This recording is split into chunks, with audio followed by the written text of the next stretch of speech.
Salut cinéphile. Depuis dimanche, le couvre-feu est enfin levé. On peut aller au cinéma entre 22h et minuit et personne ne va rien nous dire. Bon, pas sûr que ce soit suffisant pour voir tous les films qui nous intéressent, car notre soif de cinéma est grande, mais le verre n'est toujours rempli qu'à 65%. Et ce mercredi, on a encore plein de nouveaux films à voir. Heureusement, les matchs de foot à 15h, c'est fini. Voici les sorties de la semaine du 22 juin. Tout le monde connaît Yuri Gagarin, premier homme à avoir effectué un vol dans l'espace en 1961.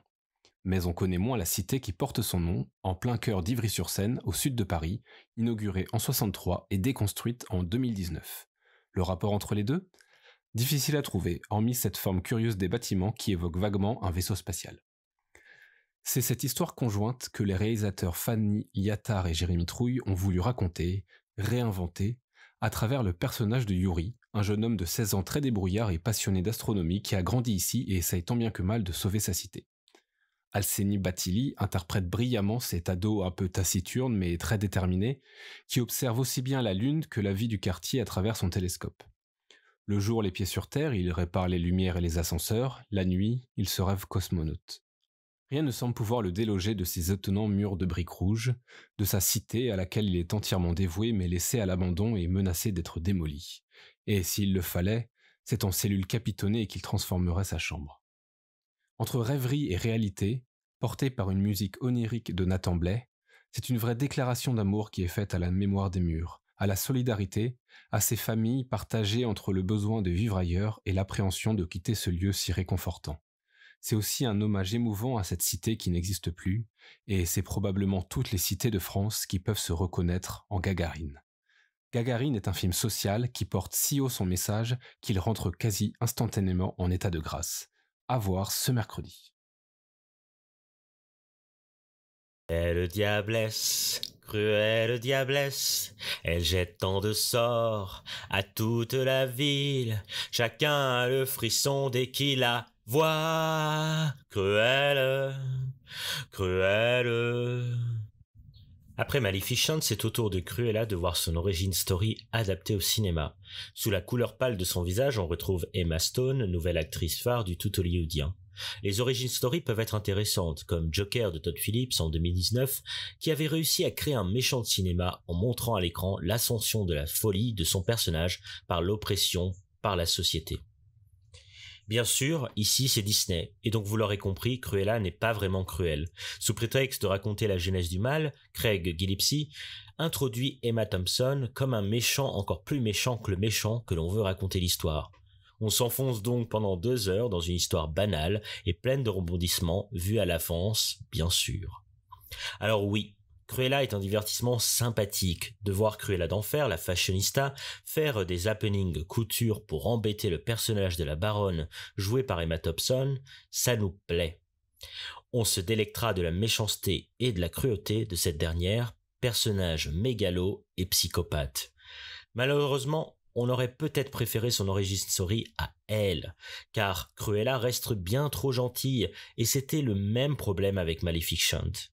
Ce long métrage pop, où chaque chanson de la bande-son est juste là pour vous rappeler que oui, on est à Londres dans les années 60, car il n'avait pas assez de budget pour la déco. Et c'est un mauvais moyen pour nous faire ressentir l'époque. Cruella est donc un film avec très peu d'originalité, qui reste pour autant un divertissement sympathique. Et bon, la performance d'Emma Stone reste plaisante à regarder, même si du cabotinage est de mise pour ce genre de rôle. Alors je vous laisse plutôt en compagnie des 101 Dalmatiens. Cruella.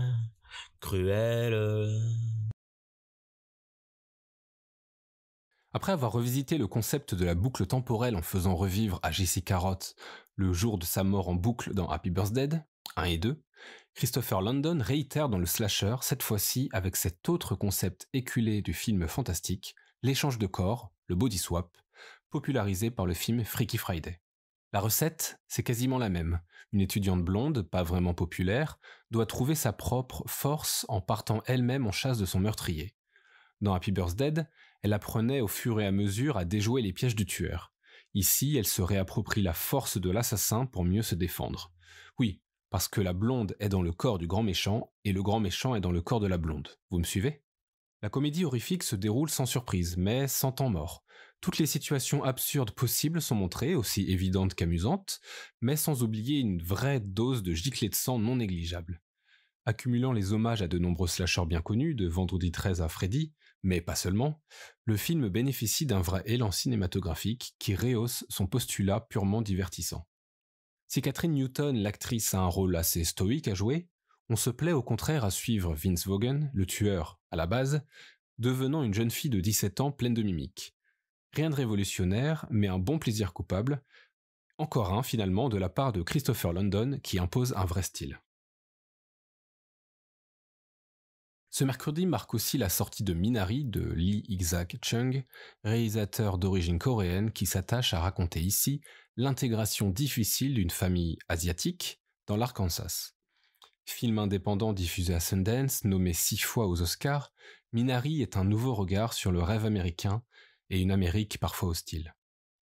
Et on a hâte, en tout cas moi j'ai hâte de voir Wendy, nouveau film de Ben Zeitlin qui revient 8 ans après Les Bêtes du Sud sauvage. Quand on a vu sa manière de montrer l'enfance dans ce précédent film, la poésie de son cinéma, on a vraiment envie de courir voir sa revisite du mythe de Peter Pan.